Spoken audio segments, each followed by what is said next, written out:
এই যে একটা জিনিস দেখেন, আমি ওই যে কালকে আমি বিশেষ করে দুইজন ইউটিউবার, এই আমাদের পিনাকি ভট্টাচার্য, ইলিয়াস হোসেন, যারা একসময় আমাদের সাথে অ্যাক্টিভিজম করেছে, আমরা আলাপ আলোচনা করেছি, কিন্তু তারা বিশেষ করে দু একজন এত বুদ্ধিজীবী, তারা একটা হঠকারী চিন্তা ভাবনা আমাদেরকে ইনগেজ করতে চেষ্টা করেছে।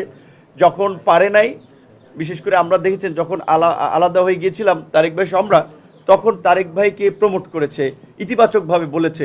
আবার যখন তারেক ভাইকে দিয়ে স্বার্থ হাসিল করতে পারে না, আবার তারে গালিগালাজ শুরু করেছে।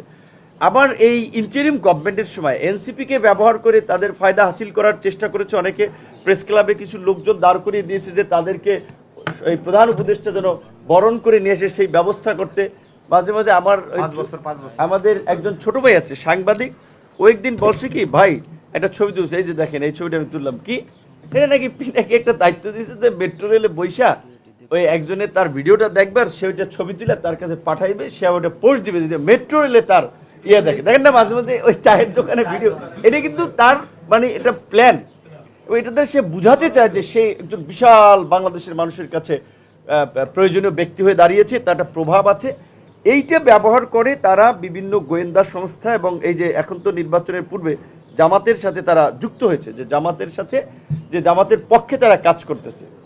আমরা যখন এই তারেক ভাই, আমরা যখন এই জামাত শিবির একটা মজলুম সংগঠন ছিল, তাদের প্রতি আমাদের সিম্প্যাথি আছে, বিকজ জামাতের নেতারা যখন প্রকাশ্যে মিছিল মিটিংও করতে পারে নাই, কথাও বলতে পারে, আমরাই বলেছি, এমনকি জামাতের নেতাদের ফাঁসির বিরুদ্ধে আমরাই আওয়াজ তুলেছি।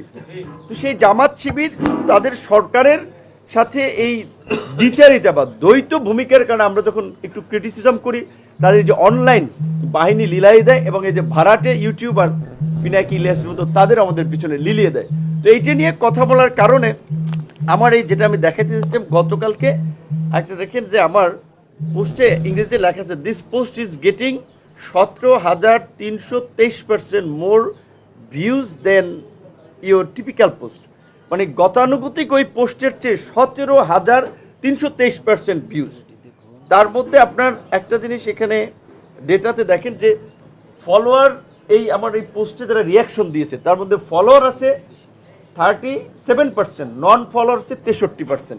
তার মানে যারা আমার ফেসবুক ফলো করেন, আমার সাথে কানেক্টেড নাই, নন ফলোয়ার 63%, তারাই সেই কমেন্টে গালিগালাজ আর ফেসবুক পোস্টে রিয়াক্ট।